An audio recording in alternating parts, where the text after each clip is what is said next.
Pessoal, boa tarde para quem está nos acompanhando ao vivo, bom dia, boa noite para quem está nos acompanhando em outro horário, que esse vídeo vai ficar disponível para vocês.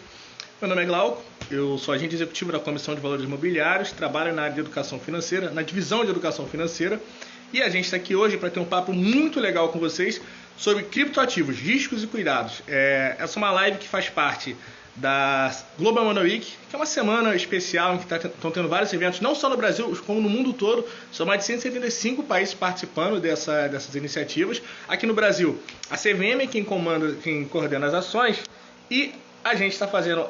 Vai receber o grande Isaac Costa, que é um companheiro, um amigo nosso aqui da CVM, foi servidor da casa, ele já está aqui entrando ao vivo, ele é especialista nesse assunto e vai falar com a gente um pouco mais sobre isso, né? Sobre os riscos, os cuidados que a gente tem que ter na hora de utilizar os criptoativos. O Isaac está entrando aqui. Olá, Isaac, tudo bom? Tá me ouvindo? Tudo bem, Glauco? Você me ouve bem, me vê bem? Muito bem, muito bem. Prazer falar com você de novo. Deixa eu só subir aqui minha câmera. Tentar o cabelo aqui, né? Ainda tem um pouquinho ainda. Vamos lá. Tá bem, você tá bem, Isaac. Pode ficar tranquilo. Obrigado, obrigado. São seus olhos. Não, é verdade, é verdade. E primeiro, obrigado, cara, por ter aceitado o convite de novo. Acho que deve ser, se não me engano, a terceira vez que a gente conversa ao vivo. Uma delas foi muito legal, foi com a Helene, então você e a Helene conversando, eu fiquei ali de suporte, mas também no final conversei um pouquinho com vocês, foi muito maneiro. Hoje a gente tem que falar de criptoativos. Antes da gente começar, deixa eu só dar alguns recadinhos básicos. O primeiro deles, as opiniões aqui emitidas são opiniões pessoais, minhas, do Isaac, não falam pela autarquia, não falam pela CVM, tá bom? Então nada daqui que a gente está falando é em nome da CVM. Segundo recado, tem que estar tendo uma série de ações. Hoje, às 6h30, a gente tem uma live também aqui nesse Instagram, que vai ser uma live com o Vasco, nosso superintendente, com a Bia Santos. Vai falar sobre empreendedorismo, mercado de capitais, educação financeira. Vai ser uma live muito legal. A Bia é uma menina muito fera. O Vasco é muito bom nisso também. Então, assim, quem puder acompanhar às 6h30, vai se amarrar, porque a live vai ser excelente. Terceira coisa, agora eu vou apresentar formalmente o nosso Isaac. Assim, e aí eu peço a vocês um pouquinho de tempo, porque o currículo dele é imenso, é cheio de titulações, enfim, a formação dele é muito vasta, mas a gente fez um resuminho aqui para caber tudo numa live. O Isaac hoje é doutorando em Direito Econômico e Financeiro pela USP. Ele é mestre em Direito pela FGV. Ó, doutorando e mestre. O cara já sabe que o cara é fera. Pela FGV Direito de São Paulo, além de ser bacharel em Direito. Aí você pensa, o cara é só especialista em Direito? Não. Ele também é engenheiro de computação pelo ITA, né? Foi servidor da CVM durante muito tempo. Atualmente ele é professor e consultor de temas diferentes ao mercado de capitais. Ou seja, o Isaac é um cara que tem experiência no mercado, tem experiência como regulador e tem experiência também como formação acadêmica. E aí, Isaac, mais uma vez, obrigado por você ter vindo e queria te convidar para você falar suas palavras iniciais nessa live sobre criptoativos. Legal, Glauco. Muito obrigado aí pela generosidade na apresentação. Você esqueceu de dizer que eu sou modelo fotográfico também, né? Dada a minha estética peculiar, né? Meu tom caramelo. A Helene me chama muito de caramelo. Eu só queria registrar que é um prazer muito grande estar aqui com você de novo. Aquele dia, né, foi uma manhã de uma sexta-feira, foi curiosamente o meu último dia na CVM. Né? Na verdade, foi o meu último evento oficial pela CVM, ainda enquanto eu pertencia ao quadro da autarquia, então eu vou guardar aquele momento com muito carinho. E eu queria agradecer mais uma vez pelo convite, parabenizar o trabalho que você tem feito e que a Superintendência de Orientação a Investidores, a SOI, da CVM, tem feito de espalhar esse evangelho aí da educação financeira.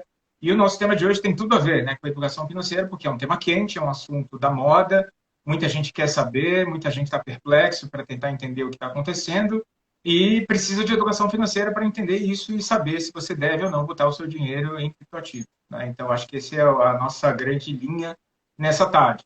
Então, eu estou aqui à disposição, eu imagino, né, que como a gente combinou, você tem aí algumas bolas para levantar, e eu vou tentar chutar alguma delas aí para o gol. Aí. Vamos ver se a gente consegue fazer alguns gols hoje nessa tarde. Não, com certeza, a gente tem um roteiro previamente combinado, mas assim, Isaac, hoje de manhã, na live com o Bianco, já tinha um rapaz já perguntando sobre criptoativos, eles voltou até o termo Bitcoin, né?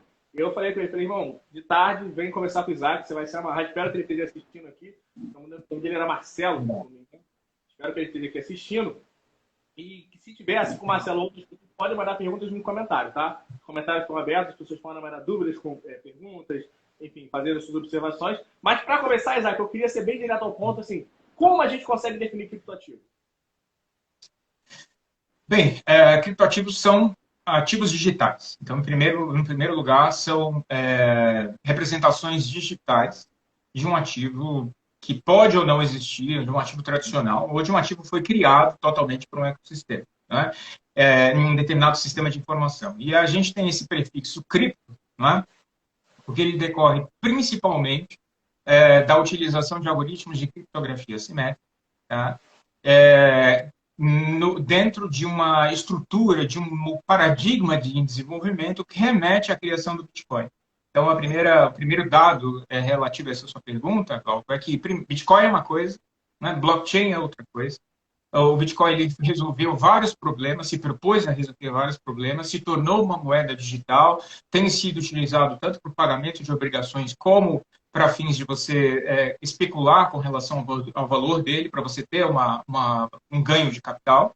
Tá? Mas do Bitcoin se derivou um conjunto de inovações, um jeito de desenvolver sistemas que a gente chama de tecnologias descentralizadas. Em inglês é muito utilizado o termo Distributed Ledger Technologies, DLT, é a sigla, como um sinônimo, né, de blockchain e os ativos digitais que se utilizam dessa plataforma, desse paradigma de desenvolvimento, são denominados de criptoativos.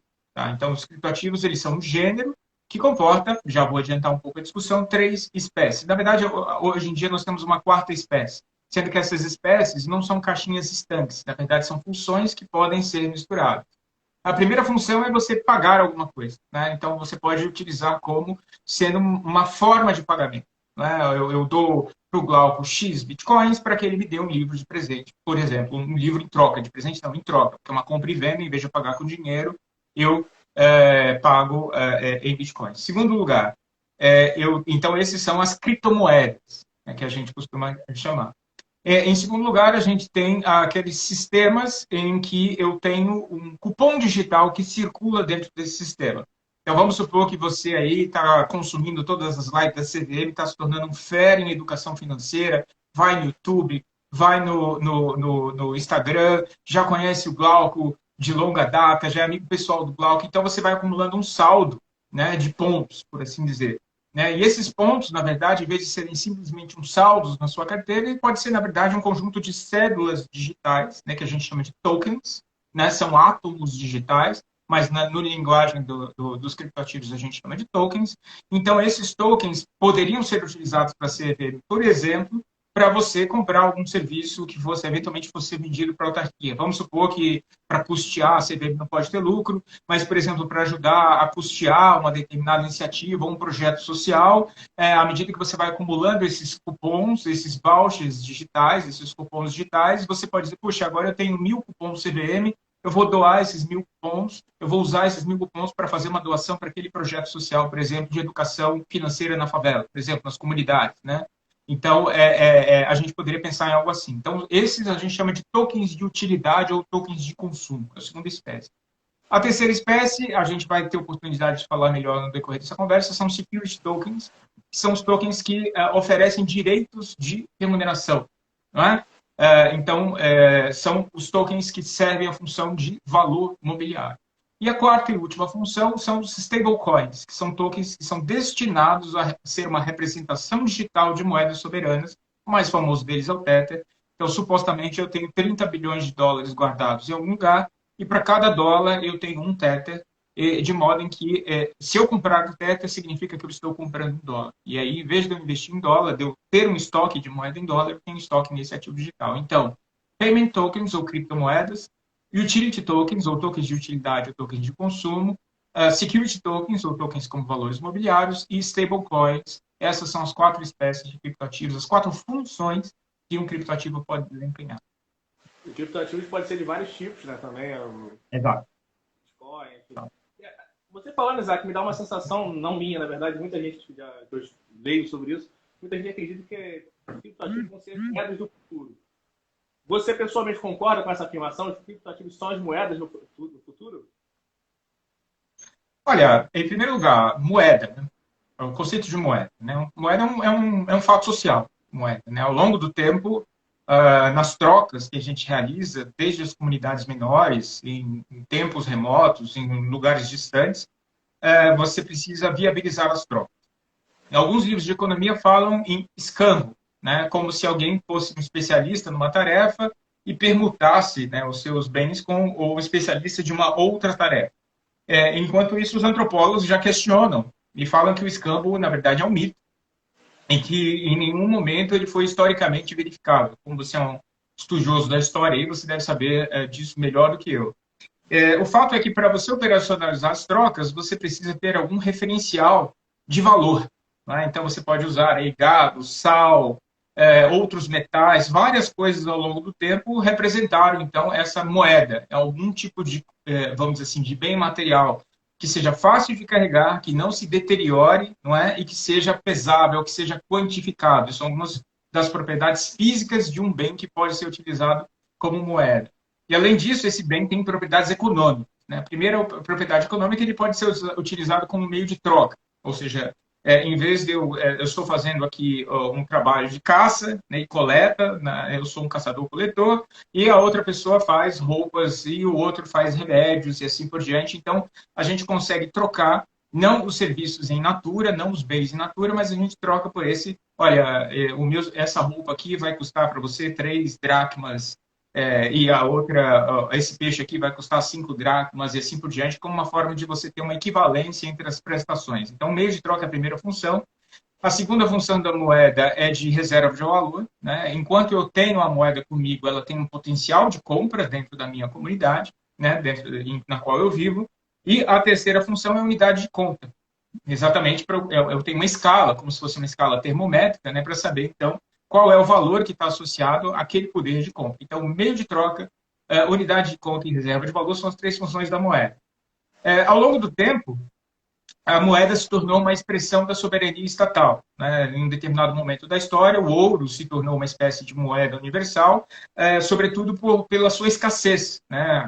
Se a moeda, uma das propriedades físicas que eu não mencionei anteriormente, é a escassez. Se eu tenho facilidade de encontrar uma coisa que sirva moeda, então eu posso juntar, igual duas crianças competindo, olha, quem quer mais? Né? Aí quem vai lá, pega o conjunto de ostras na praia, quem consegue juntar mais ostras, paga e consegue o bem. Né? Então, se eu tenho um bem que não é escasso, a oferta desse bem é muito grande, o poder de compra desse bem se deteriora. E eu acabei aqui de ilustrar o que é inflação. Né? Em última análise, quando você tem um excesso de uma moeda na economia, você perde seu poder de compra. Né? Por isso que você tem aquele caso paradigmático lá da cédula de $1 trilhão do Zimbábue, por exemplo, um país acometido por uma enorme hiperinflação, não é? Se bem que enorme hiperinflação é pleonasmo, mas aqui no Brasil a gente teve também esse problema nos anos 80. E aí, indo agora para o cerne da sua pergunta, nesse momento histórico que o ouro passou a ser uma moeda, né? Posteriormente, cada jurisdição, cada estado, né, passou a controlar a sua moeda como uma forma de defesa, né, do seu próprio sistema econômico. Né? Principalmente existe uma preocupação com o equilíbrio do balanço de pagamentos dentro das variáveis macroeconômicas. A gente não precisa esgotar esse tema aqui, mas o fato é que os estados têm uma especial preocupação com o valor da sua própria moeda. Então, todas as operações hoje que a gente faz de câmbio no nosso país precisam ser comunicadas ao Banco Central, precisa ser indicado qual é o motivo daquela operação, existem tributos, existe uma série de deveres informacionais, né, que precisam ser cumpridos. Tá? Então, esse é o quadro que nós vivíamos até 2008, quando, então, no final daquele ano, foi publicado um paper por um conjunto de pessoas, que não se sabe se é uma pessoa, se são várias pessoas, não se sabe se existe uma entidade fictícia, do além, um viajante no tempo. Essa pessoa, intitulada Satoshi Nakamoto, criou esse sistema de pagamentos transfronteiriço que independe do Estado, que é o Bitcoin, que gerou essas horas e livros e debates e webinars e toda essa valorização. Se o Bitcoin vai ser a moeda do futuro, nós ainda, eu acho que esse é um discurso, não é? De potencial disruptivo dessa inovação. A gente precisa combinar com os russos. Né? Você lembra que aquele caso lá emblemático, acho que da Copa de 58, ou, enfim, uma daquelas Copas que o Brasil ganhou, que o técnico estava falando do Garrincha, que ele tinha que driblar o primeiro, driblar o segundo e fazer o gol.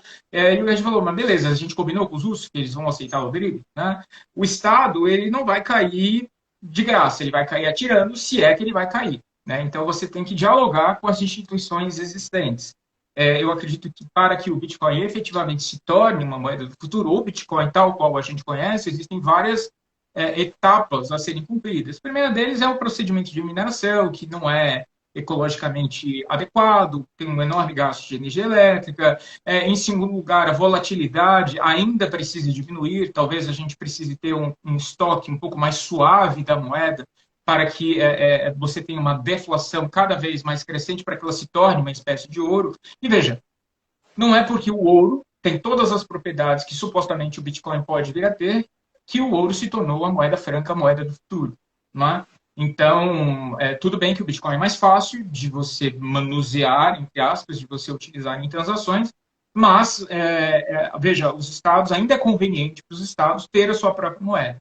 Então, a gente tem que esperar o desenrolar disso e, principalmente, se os estados realmente vão encampar a ideia de Central Bank Digital Currencies, que são as moedas digitais dos bancos centrais, que é uma nova geração da moeda escritural.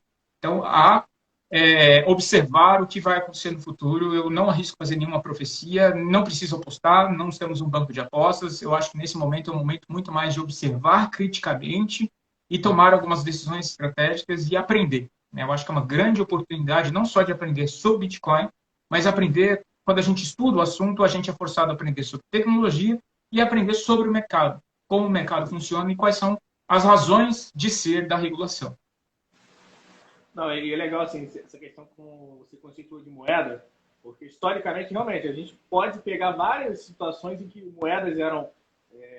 a ideia de moeda ela estava ligada a ouro, até outros objetos, até, que hoje a gente considera muito, muito básico, como sal, por exemplo. A ideia da remuneração do famoso, a ideia de que a palavra salário vem de pagamento pelo trabalho através do sal. Isso, de certa forma, é um meio de pagamento, foi usado como meio de pagamento. Né? A questão dos câmbios, eu não vou entrar nesse debate agora, eu acho legal. Legal. Não tem registro histórico, calma, gente, não é bem assim. Mas, Isaac, a gente tem algumas perguntas chegando, eu agradeço o pessoal mandando pergunta aqui. A gente já vai responder as perguntas. Antes de passar para as perguntas, eu queria fazer a pergunta para você em relação aos riscos envolvendo criptoativos. Porque a gente sabe que existem muitos riscos envolvidos, a CVM tem alguns posicionamentos, enfim, alertas emitidos sobre criptoativos, e eu queria que você falasse um pouco sobre isso. Quais são os principais riscos que envolvem hoje a utilização de criptoativos? Vamos lá. Existe um ditado que fala que o navio do porto está seguro, mas não foi para isso que os navios foram feitos. É um ditado bastante sedutor, motivacional. Glauco fugiu, ele não gostou do meu ditado. Ah, não, volta, Glauco. Ah, tá aí. Agora sim. Então, meu caro, fica tranquilo, estou zoando. Então, é um ditado muito sedutor, no sentido de que, olha, a vida é correr riscos, né? Você tem medo de ficar rico amanhã, se você não tomar essa decisão, pode ser que você nunca saia do lugar. Enfim, skin in the game, tem que arriscar a própria pele. Gente, eu acho super válido a gente correr risco. Eu não estou aqui para privar ninguém de fazer absolutamente nada. E não é porque eu trabalhei no regulador que, mesmo quando eu estava na CVM, eu nunca adotei um discurso prescritivo. Né? A gente tem sempre que tentar entender o fenômeno e dizer para as pessoas. E eu acho que esse é o mandato legal que a CVM tem. E é isso que a CVM, ao longo dos anos, tem tentado fazer. Quando ela exige das companhias abertas a divulgação de informações, né, para o mercado, tratar equitativamente os investidores, e qual que é o pressuposto da regulação? Que uma vez que todo mundo esteja em pé de igualdade a respeito das informações que precisa ter para tomar a sua decisão, seja pelas coisas boas, seja pelas coisas ruins, então o trabalho do regulador está feito. Né? Isso pode ser objeto de crítica? Pode, mas esse é o ponto de partida da nossa conversa. A regulação ela existe para isso, para que você saiba onde você está se metendo. Né? E aí, qual é o problema, principalmente no mundo cripto? A ausência de regulação. Né? No seu DNA, o Bitcoin foi feito para ser contrário ao Estado. Não é nem que foi feito para ser sem o Estado, mas ele é invenso ao Estado. Né? Ele rejeita o Estado. Porque se eu não tiver condições de saber quem está por trás daquele pseudônimo, eu jamais vou conseguir achar quem é aquela pessoa, por exemplo. Né? Então, essa semana o COAF chegou, o GAFI, perdão, né? Não o COAF, o GAFI, né? O Banco Internacional, uma task force de finanças, e falou, olha, eu quero proibir a negociação por meio de carteiras. Agora vocês só vão poder negociar por meio de exchanges. Muito bacana, curti, compartilhei, mas vamos fazer o enforcement dessa regra. Né? Vai ser difícil. Porque eu vou continuar tendo pessoas que vão poder ligar seus computadores, vão poder se conectar a determinadas redes, e que, a menos que você tenha um controle do que acontece na rede, a semelhança do que ocorre em alguns países, você não vai conseguir proibir as pessoas de negociar utilizando suas próprias carteiras. Você não vai conseguir forçar as pessoas a utilizar ETFs. Então, a gente tem que tomar muito cuidado que o Estado não pode fazer uma lei que mande parar de chover. Entende? Existe um limite para o que o Estado vai ser capaz de fazer. Então, dito isso, no que diz respeito aos riscos, existe uma parte dos conselhos que fazem parte a qualquer programa de educação financeira, no sentido de que, olha, quando você vai fazer um planejamento financeiro, você tem que ter um horizonte de tempo para tomar suas decisões, para que você quer poupar dinheiro, quanto de dinheiro que você vai poder poupar por mês, quanto que você está disposto a perder, qual é a taxa de rendimento que você quer ao longo do tempo. Essas são questões de planejamento financeiro, em geral, que ainda existem antes no mundo cripto e provavelmente vão continuar a existir enquanto o conceito de dinheiro fizer sentido, ok?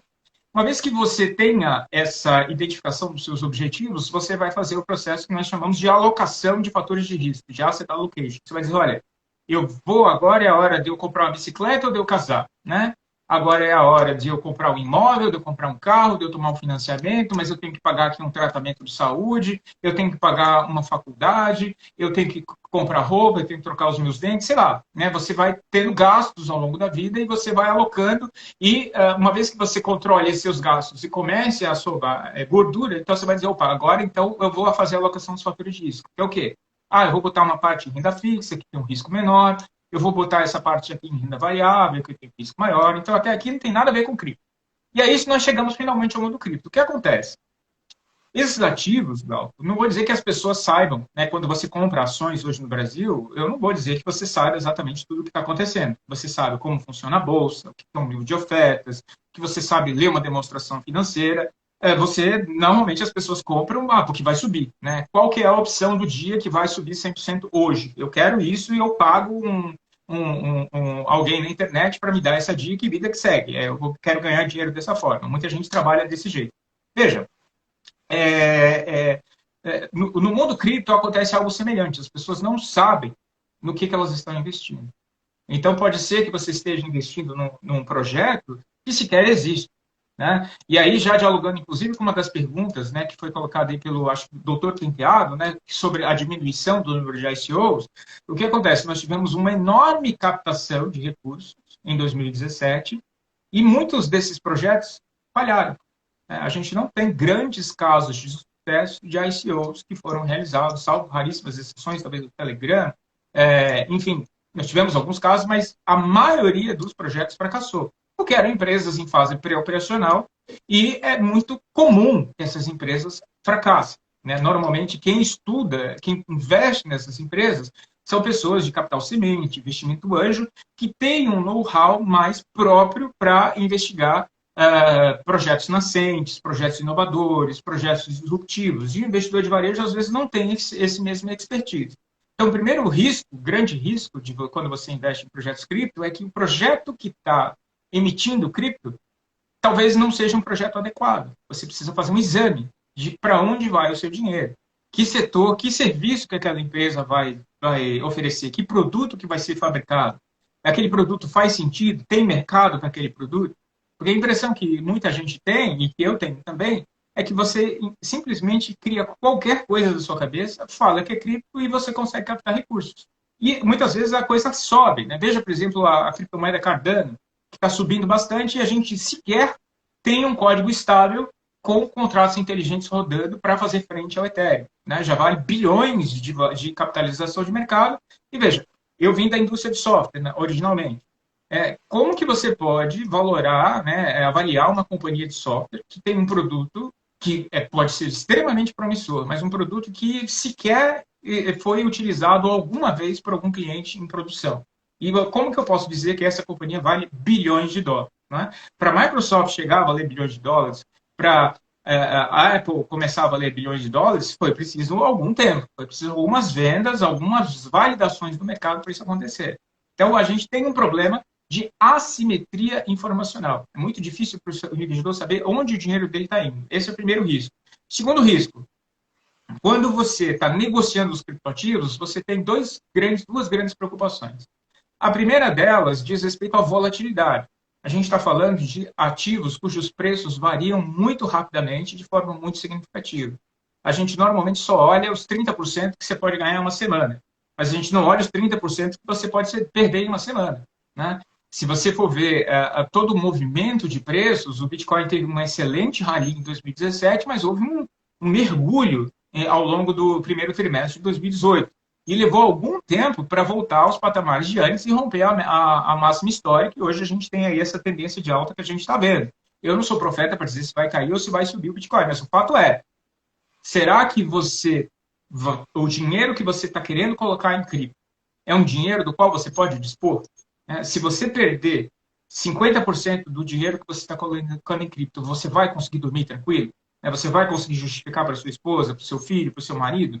Por que você colocou dinheiro nisso? Então, é um risco de volatilidade, então, um risco de você perder, não pouco, mas perder muito em pouco tempo, assim como você pode ganhar muito em pouco tempo. Tá? Primeiro risco. E o segundo risco diz respeito à própria sistemática diante, pelo menos por hora, da ausência de regulação. Não é? Você tem em alguns exchanges, não é o caso de todas, mas os seus recursos eles não são segregados dos demais recursos, não são segregados dos recursos da corretora, você não tem uma transparência adequada na pré-negociação, você não sabe se as operações estão sendo feitas realmente no seu melhor interesse. Não é? Você não sabe se, quando você tem um ataque cibernético como exchange, se aquilo foi realmente um ataque cibernético ou se foi o próprio dono da exchange ou pessoas associadas à exchange que subtraíram uma determinada quantia que estava ali depositada. Então, você tem uma série de dificuldades ainda, de perguntas a serem respondidas em termos de infraestrutura de mercado, em termos de custódia e propriedade dos criptoativos. Então, em síntese, os três riscos são mais riscos, mas eu gostaria de dizer, então, que a assimetria informacional é muito difícil, às vezes, você ter todas as informações necessárias sobre o que você está investindo, não é? A alta volatilidade, ou seja, os preços se movimentam muito rápido, às vezes muito mais rápido do que você vai conseguir acompanhar. E terceiro, uma insegurança jurídica no que diz respeito ao regime de propriedade.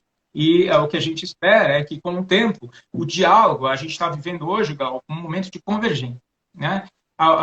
Antes era um entrincheiramento. Você tinha as instituições cripto contra o Estado e o Estado. Nenhum queria falar, vocês aí são gente de bermuda, com roupa colorida, vocês não são sérios. E agora a gente tem aí mais de $1 trilhão de valor de mercado do Bitcoin, e aí você tem ignorado, né? Então, vamos ter que entender isso aí, vamos ter que conversar.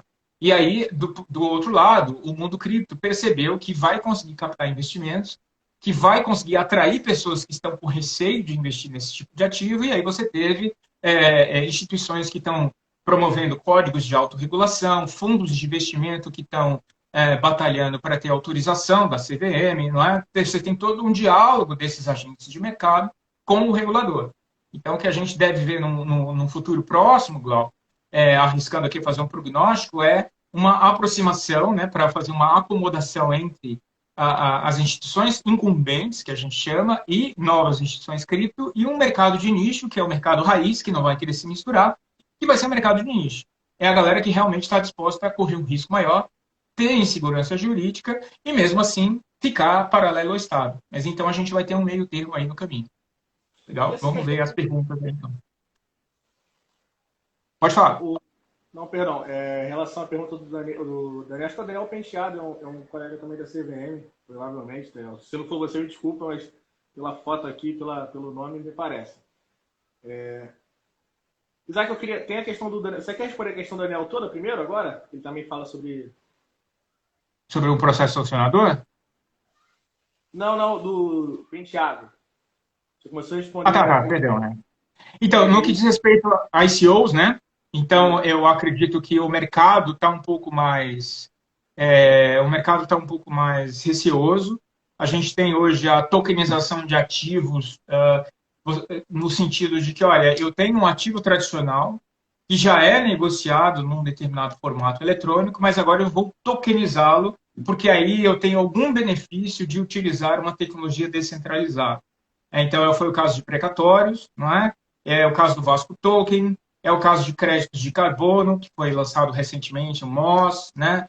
Então, você já não tem mais aquela ideia de empresas em fase pré-operacional que estão indo no mercado cripto para captar dinheiro, porque o mercado ele se deu, vamos dizer assim, ele reconheceu que talvez o risco seja grande demais e que esse mercado de empresas nascentes em estado pré-operacional talvez não seja para investidores de varejo. Tá? É uma leitura possível, eu acho que isso, então, responde totalmente à pergunta do colega, né? E a outra pergunta mais embaixo também, do próprio doutor Penteado, né? Isso, Diz respeito à atividade sancionadora, não é isso, Cal? Isso. Eu recomendo a leitura do caso Iconic, de relatoria do diretor Gustavo Gonzalez. Né? Foi um voto bastante importante, um voto paradigma para o futuro. Ano passado, nós tivemos uma decisão envolvendo o G44, outra sobre o Unique Forex, e esse ano nós tivemos Toque Invest. Mas o caso paradigma, na minha visão, é Iconic, porque lá os outros casos eram casos de contratos de investimento coletivo, intermediação irregular, e não foi feita uma análise da essência do criptoativo, né, da essência econômica. Já no caso Iconic, foi feita uma análise da essência econômica. Né? Você tinha aspectos de stablecoin, um fundo de lastro, você tinha aspectos de valorização do próprio ativo em razão de esforços da empresa que criava aquele token. Você tinha aspectos também de gestão descentralizada, ao estilo do caso DAO, que foi considerado security pela SEC, né, pela SEC. E, inclusive, lá no voto, há muitas referências que o diretor relator coloca sobre casos paradigmáticos, inclusive lá fora. Né? O caso Munchi, o caso Paragon Coin e também o caso DAO, que eu já mencionei aqui. Então, eu recomendo vivamente esse processo. Foi julgado, eu acho que em 27 de outubro, se eu não me engano, é o caso Iconic, e eu acho que vale muito a pena fazer um estudo sobre esse caso para quem se interessa pelo tema. Beleza, beleza. Obrigado, Isaac. Obrigado, Daniel, também. O Daniel Penteado mesmo que mandou a pergunta, ele confirmou aqui. Obrigado. Legal. A gente tem mais algumas perguntas chegando, só que antes de passar para a pergunta que estão chegando aqui, Isaac, eu vou só fazer mais uma, que já tinha conversado, que é justamente sobre, você falou da regulação, né? A regulação é muito importante. Eu queria que você desse um panorama. Como é que está essa questão de regulação dos ativos, dos criptoativos, tanto no Brasil quanto no mundo, assim?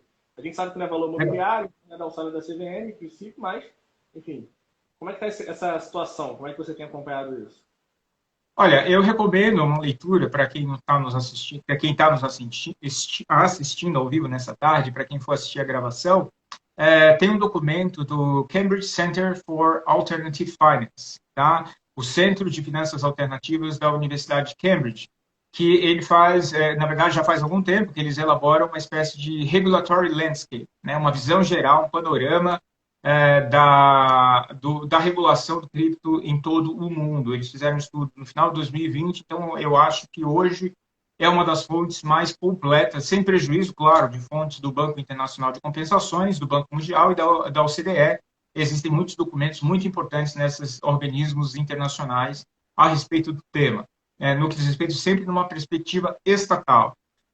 O que nós temos hoje, Glauco, veja, a maior parte das jurisdições principais, Estados Unidos, aqui a gente está falando, né, vamos considerar o nosso Brasil aqui, adotou uma postura de, olha, eu não vou editar nenhuma regulação específica para cripto, eu vou ver os modelos de negócio amadurecerem, vou utilizar um modelo de descontos regulatórios, vou conversar com os participantes do mercado para que eles apresentem as suas propostas, eu entenda como que eu posso flexibilizar para não sufocá-los, e aí surge a ideia de sandbox regulatório. Então, a grande tendência, a grande promessa, a grande esperança é exatamente o sandbox regulatório no curto prazo, para ser construído um diálogo entre o Estado e os regulados nesse sentido.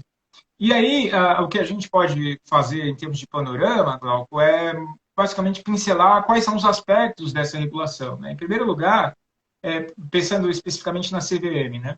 A gente teria que ter a implementação de um regime informacional, ou seja, se você está, de alguma forma, captando poupança pública por meio de uma oferta de valores imobiliários, então você tem um ônus, não é, de prestar informações para o público. Então, de alguma forma, você tem que ter algum registro de oferta pública ou, no mínimo, uma dispensa de registro de oferta pública dentro de algumas hipóteses previstas na norma. A gente ainda não tem isso, e também nos Estados Unidos não tem isso, na Europa também há uma discussão, mas realmente esse assunto, por mais quente que seja, existem outras pautas regulatórias que estão dominando, que estão colonizando. Veja a nossa CVM, por exemplo, está trabalhando hoje na reforma. Eu não queria estar na pele da SDM nesse momento, né? Porque eles estão trabalhando na reforma de fundos, né? Em duas reformas da Instrução CVM 480, que fala sobre a divulgação dos emissores. Já terminou a audiência pública da 461, a reforma do mercado secundário, né? Acabou de sair o edital de a reforma de ofertas públicas, então é um canteiro de obras, né? A regulação do mercado de capitais. Para a gente acomodar ainda uma discussão sobre criptoativos, que é um tema complexo, que não é um tema fácil, que a gente ainda não tem uma regulação paradigma do mundo, é realmente uma tarefa hercúlea, né? Para não dizer temerária também, porque a regulação que a gente poderia criar poderia talvez não atender ninguém, não atender nem o interesse público, nem o interesse do mercado. Então, dito isso, a gente ainda não tem nenhum ensaio nesse sentido, né, em termos de regime de informação. O que mais próximo nós temos hoje é uma aproximação do regime jurídico das exchanges de criptoativos do regime jurídico dos intermediários. Não é? Por quê? As exchanges elas já fazem um cadastro das pessoas, principalmente aquelas sediadas aqui no Brasil, não é? Elas já cumprem alguns deveres de conheça seu cliente, de comunicação de operações suspeitas à lavagem de dinheiro. Esses deveres, por hora, têm sido cumpridos voluntariamente, por mais que a gente force um pouco a interpretação da Lei 9.613, lá do artigo 9º, dos sujeitos obrigados, cabe uma discussão para saber se realmente as exchanges são os sujeitos obrigados pela lei de lavagem de dinheiro ou não. Mas à margem dessa discussão, as exchanges, pelo menos aquelas que querem, né, se submeter à regulação estatal, têm cumprido esses deveres.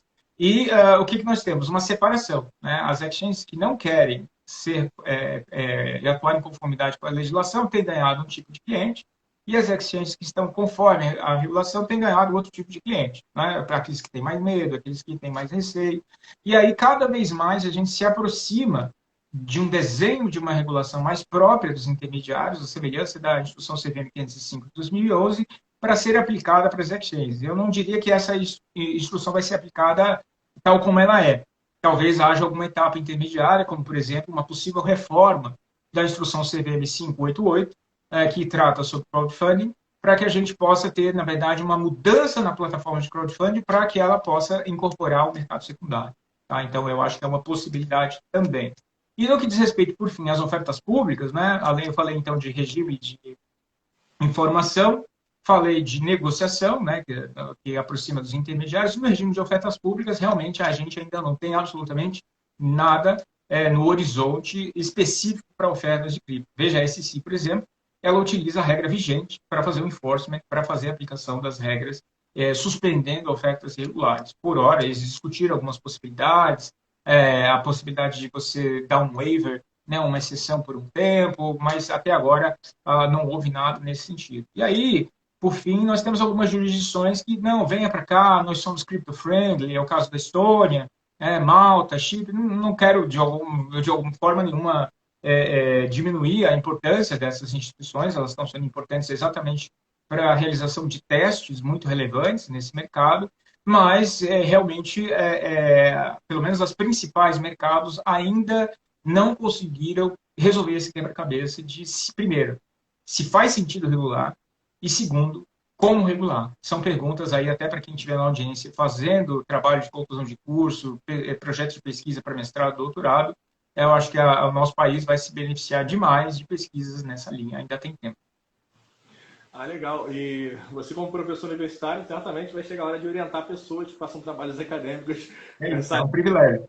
Então, quem estiver interessado, é só estudar com o Isaac. Isaac como professor. Isaac, você também deu uma recomendação mais cedo de uma leitura agora, né, do relatório da Cambridge. E a gente tem uma pergunta aqui da Cavalcante Beto 045, ela pergunta curso sobre esses assuntos. Antes de passar a pergunta para você, né, claro, se quiser responder, mas só uma recomendação, Cavalcante Beto, a gente tem alguns materiais no portal do investidor sobre criptoativos que eu super recomendo a leitura, envolvendo a questão de riscos e tudo mais, entendendo um pouco melhor esses mecanismos. Tem alguns posts também que já foram feitos sobre criptoativos aqui na página do CVM Educacional, ou no Facebook, ou no Instagram, ou no Twitter, ou no LinkedIn, da sua CPM.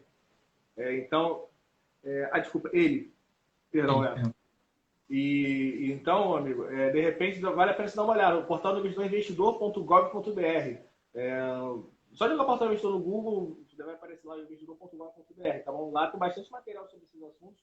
Eu recomendaria essa leitura. Eu confesso para ti que essa questão de indicação de curso, sim, a CVM não pode fazer esse tipo de indicação. Mas, claro, já que é um convidado hoje nosso, não está aqui, mas se ele quiser comentar sobre isso também, fica à vontade, né? Não, exatamente por ser um evento organizado pela CVM, né, Glauco, eu não me sinto muito confortável em fazer nenhuma indicação pontual.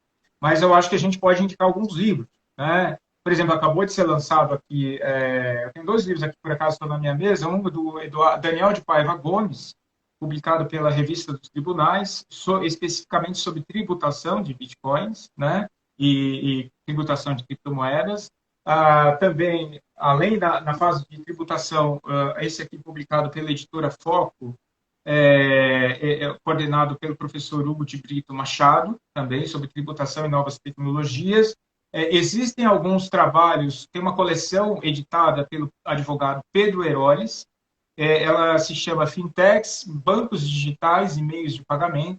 Ela é publicada pela editora Quartier Latam, tem 4 volumes, tá, desse livro, e a gente tem mais alguns outros aqui. Tá? Por exemplo, eu tive... para quem... Deixa eu pegar. Aproveitando que vocês pediram materiais, talvez não cursos específicos, mas eu tive a oportunidade aqui fazendo um jeton, né, de editar essa obra coletiva CryptoLaw aqui pela editora Medina. É uma obra bem para iniciantes, para quem tiver a fim de ler alguns artigos. Tem esse livro aqui da advogada Emília Malgueiro Campos, um livro bem fininho, bem curtinho, bem básico, mas bem legal, publicado pela editora Lumen Juris. E também esse livro aqui do professor Tarcísio Teixeira, junto com Carlos Alexandre Rodrigues, Blockchain e Criptomoedas, da editora Juspódio. Tá? E para quem quer entender a relação entre o direito e os criptoativos, eu recomendo, para quem tem familiaridade com a língua inglesa, esse livro aqui, que chama Blockchain and the Law, da Primavera de Felipe e do Aaron Wright, tá? The Rule of Code, publicado pela Harvard University Press. Tá? Esse livro é bem legal. Esse livro é bem legal para quem gosta de direito. Então, eu acho que no Brasil a gente está começando a ter alguns cursos, algumas iniciativas.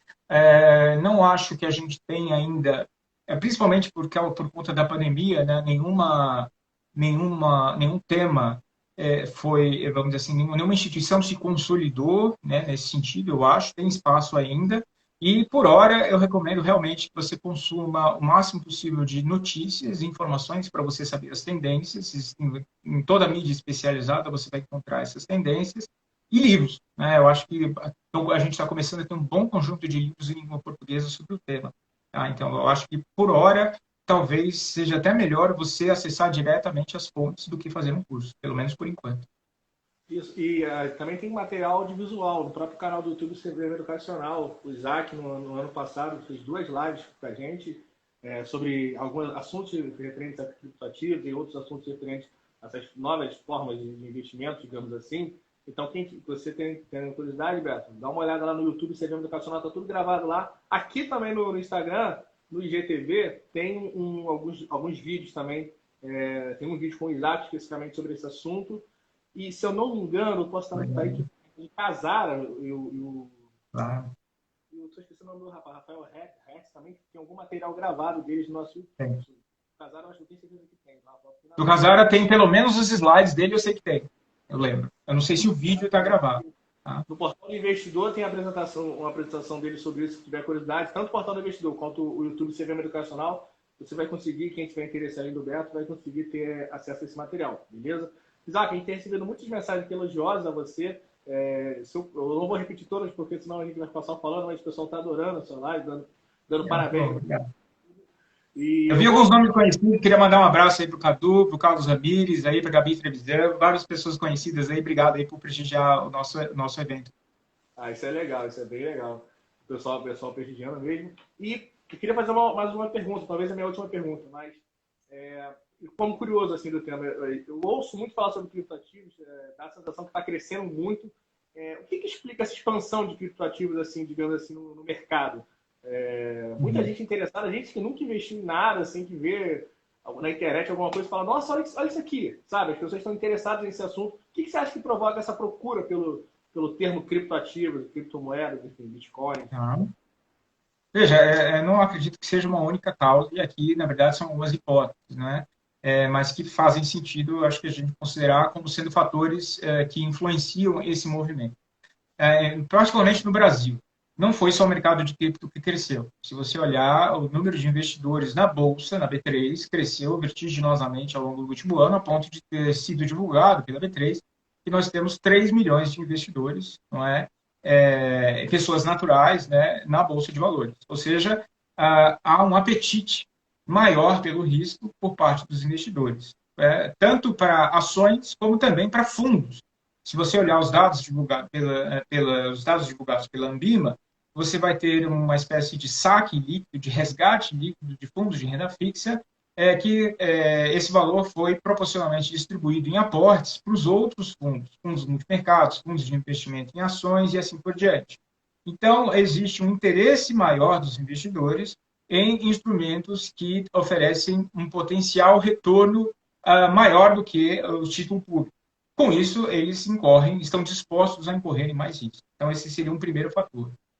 Um segundo fator é realmente, vamos dizer assim, as altas expressivas, né? Sempre que você tem altas expressivas, o público ele fica alvoroçado, né? Então, eu já tive a oportunidade, acompanho o mercado já há pelo menos uns mais de 15 anos, eu já vi vários momentos em que na revista Exame, ou nessas revistas de mercado, tem a capa, olha, a Bolsa vai ser o investimento do ano, porque a Bolsa subiu 60% no ano, eu já vi casos do Ibovespa ter subido 60% no ano, e assim por diante.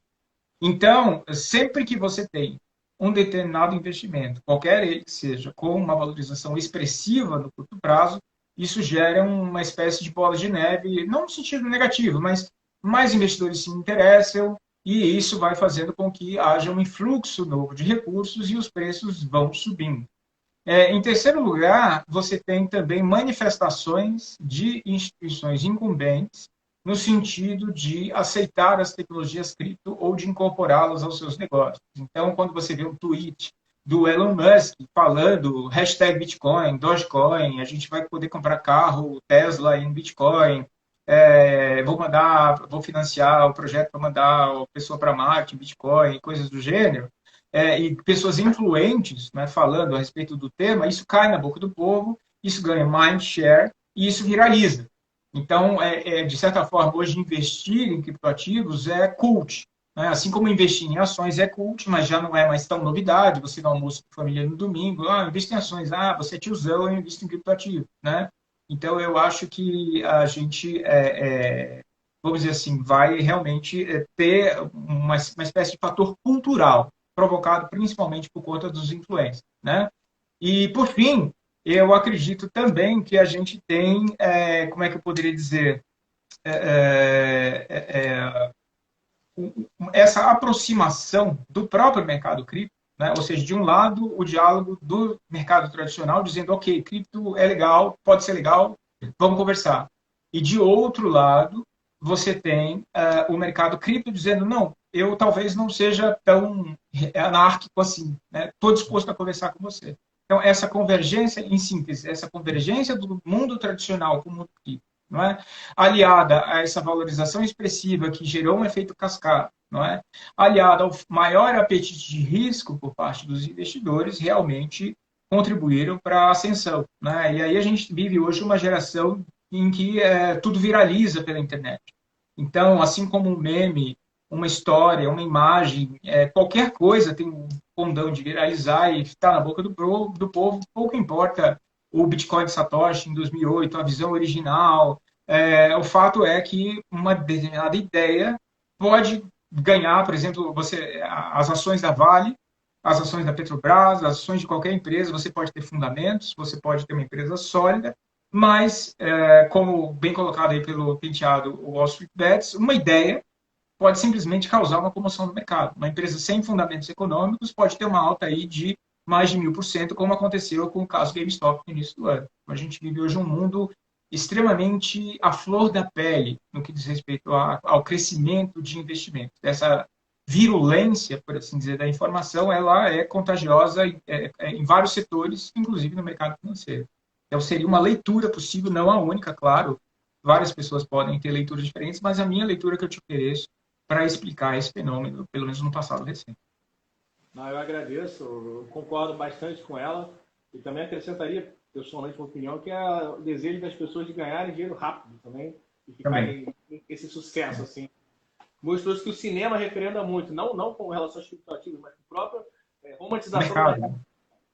né? Assim, evidente, os filmes sempre estão super bem pro cara, no Ninguém quer final. ser o Warren Buffett, né? O pessoal quer ter o dinheiro que o Warren Buffett tem, mas ninguém quer viver a vida que o Warren Buffett viveu, né? É mais ou menos Exatamente. isso. E em diversos segmentos, assim, até de maneira muito silenciosa, com filmes que não abordam diretamente o assunto do mercado de capitais, mas o herói é rico e ele é rico porque ele tem empresas, as empresas são SA e tem ações. Então eu vejo nos Exato. filmes de heróis, por exemplo, cara, uma cena que virou meme do Batman, o Flash pergunta você, qual é o seu poder? Eu sou rico. Rico por quê? Porque ele tem empresas do N, que é uma SA, que tem ações que vende no mercado. Então isso vai criando um imaginário muito grande nas pessoas do mercado de investimentos. Mas, claro, existem Sim. riscos, galera. É preciso ter atenção a esses riscos. Para isso, eu recomendo, quem não assistiu ontem, a gente fez uma live com o Júlio César, que é o analista da COI, sobre o mercado de investimento. E o Júlio bateu muito nessa tecla, os riscos. Fica atento aos riscos. Né? E aproveitando um pouco da sua fala também, já vou encaminhar para o final, para as suas considerações finais. Só dar dois recados. Você falou da Bolsa de Valores e do Fundo de Investimento, né, que estão crescendo muito. E curiosamente, amanhã a gente tem, às 10 horas da manhã, uma live aqui com o Maieiro sobre o Fundo de Investimentos. A gente vai ter um bate-papo sobre o Fundo de Investimentos assim, de maneira bem abrangente. Você não conhece o Fundo de Investimento, quer saber como é que funciona? Vem assistir a live com a gente.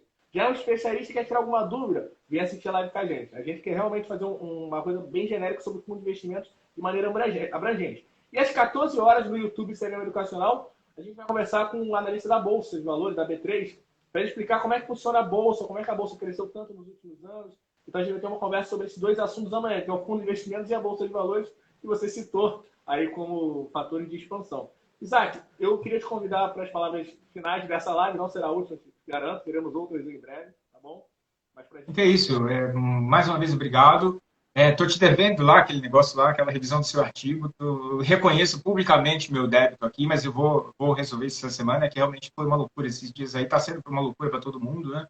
E o que eu queria dizer é o seguinte, gente, existem várias pessoas, procurem informação, né? Existem várias pessoas falando de cripto, com diferentes formações, é um assunto multidisciplinar, é um assunto que envolve tecnologia, que envolve direito, que envolve finanças, né? Então, consumam o máximo de informação possível para formar o juízo de vocês. Esse trabalho que a CVM faz, esses guias que o Glauco falou, a CVM tem a série de livros top, tem um guia de planejamento financeiro no site da CVM, tem uma cartilha sobre criptoativos, tem um guia de governança e financiamento de pequenas e médias empresas, tem um livro Mercado de Valores Imobiliários. Então, se você quer saber o que é ação, o que é opção, o que é contrato de empréstimos, o que é bolsa, o que é fundo de investimento, enfim, se você quer marcar o bingo do mercado de capitais, eu acho que não existe hoje, não é porque eu trabalhei na CVM, e, aliás, infelizmente, eu não tive a oportunidade de contribuir para a elaboração desse material, por diversas razões, na época eu estava envolvido em outros projetos dentro da própria CVM,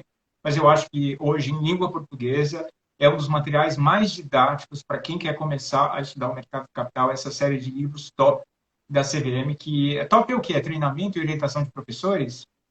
A sigla, é treinamento? Foi antes do Neymar dizer que Deus é top, e aí a Chile ia ficar popularizada, mas apesar disso, eu posso dizer que esses livros são top aí, é um trabalho da área que o Glauco trabalha.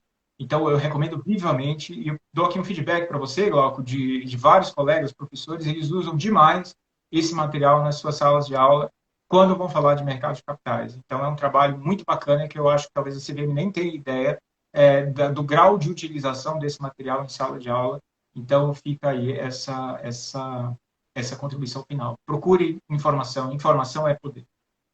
Pô, agradeço, eu vou retransmitir essas palavras ao superintendente Vasco e a toda a equipe que trabalha com ele, trabalha com a gente, no caso.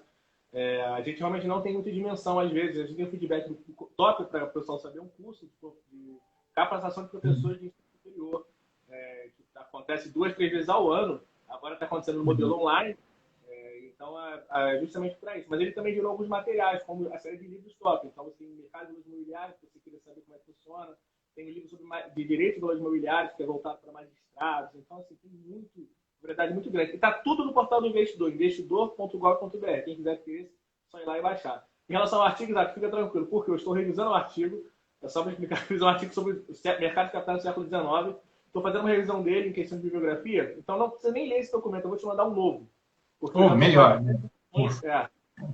Maravilha. Eu já estou fazendo alterações no texto que eu te mandei da outra vez. Então, me dá mais uma semana, pelo menos, e já termina as revisões e te mando um novo. Aí eu te cobro dessa leitura, tá bom?